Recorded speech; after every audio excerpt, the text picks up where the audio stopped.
अब मैं क्या करूं? सिमी को फ़ोन लगाती हूँ, शायद कृष्णा का नंबर मिल जाए कहीं से। मेरा फ़ोन? अरे मेरा फ़ोन कहाँ गया? Oh no! फ़ोन तो पाजी की कार में रखा था। शिट!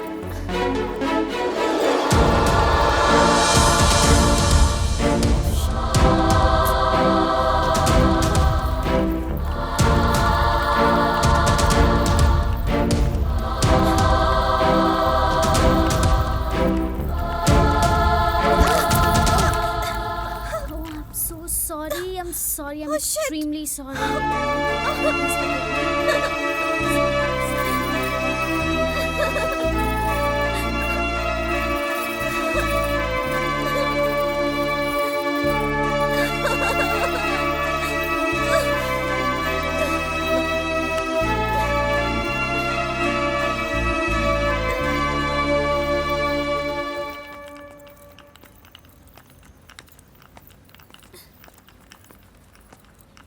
एक्सक्यूज़ मी, मेरा ड्रेस ख़राब हो गया है, क्या मैं चेंज कर सकती हूँ? हाँ हाँ प्लीज़ आइए.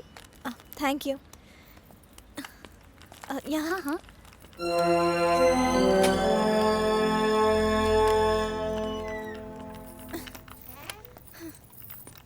हाय, हाउ can I help?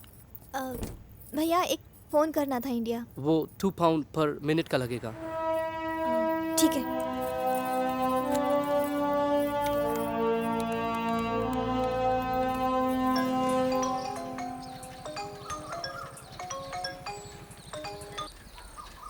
Hello. Hello सिमी, हम छवि बोलत तानी। हाँ छवि, एकदम ठीक से पहुंच गई ना? अच्छा कृष्णा से भेंट भइल की ना? ना यार, हम ओकरा घरे गई रहनी, लेकिन वो कमीना ना कहीं बाहर गए रहे।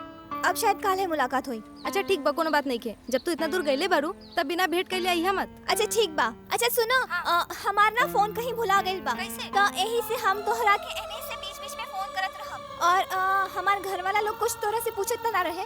ना ना, केहू कुछ ना पूछत रहे. तू एकदम टेंशन मत ला. ठीक बा।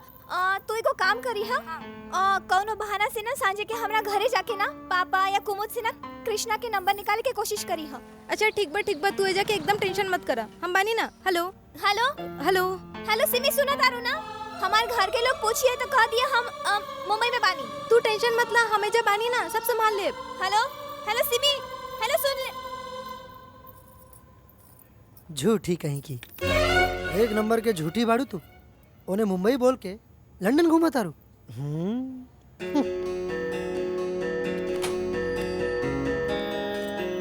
4 पाउंड हुए।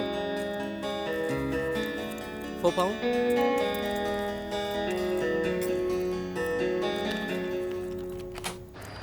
अरे सुनो तो के कैसे पता कि हम मुंबई बोल के ही जाल बानी?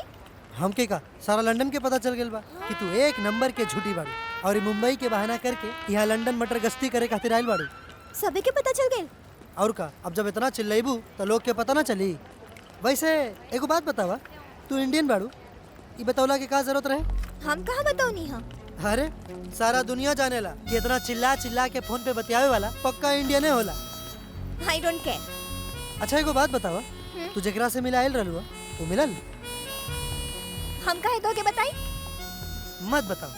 चला हम चलता नहीं और भगवान से भी प्रार्थना करता नहीं कि तोहरा से दोबारा कबो मुलाकात ना करावे. हाँ, टाटा बाय बाय सायोनारा, नो सी यू. अरे रे रे रे, जाते जाते ये तो बता दो कि ऐसे कुछ खाए के मिली। मिली ना, बहुत कुछ मिली. भांति भांति प्रकार के जीव जंतु के मांस मिली, कॉकरोच और किरौना के फ्राई मिली, मेंढक और सांप के सूप मिली, अरे कबूतर कौआ ये सब बहुत कुछ मिली. बताई ना आप का खाइल पसंद करत बताई. ओ समझ गई कि तू का कांड करके तू भागल बाड़ू वहाँ से. वैसे एगो बात बताओ, कौन महीना के बा पेट में?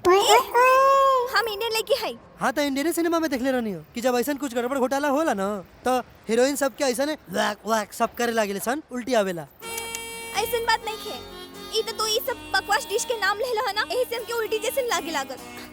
वैसे हम प्योर वेजिटेरियन बानी। हमके कोनो शाकाहारी होटल बतावा। शाकाहारी होटल?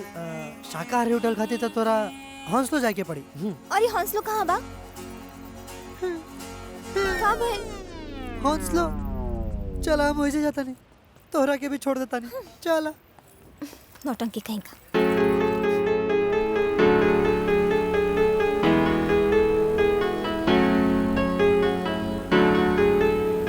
अच्छा हमके एगो बात बताओ, कहीं तू हमरा पे लाइन तो नहीं खनु मारत? टेस्ट नाम के कुछ चिरई होली, जे हमार वाली तोहरा जैसन चुड़ैल के बिल्कुल पसंद ना करी। तू हमरा के चुरैत कर रहा? अच्छा चला डायन बोल देता नहीं, अब खुश? Shut up. Thank you.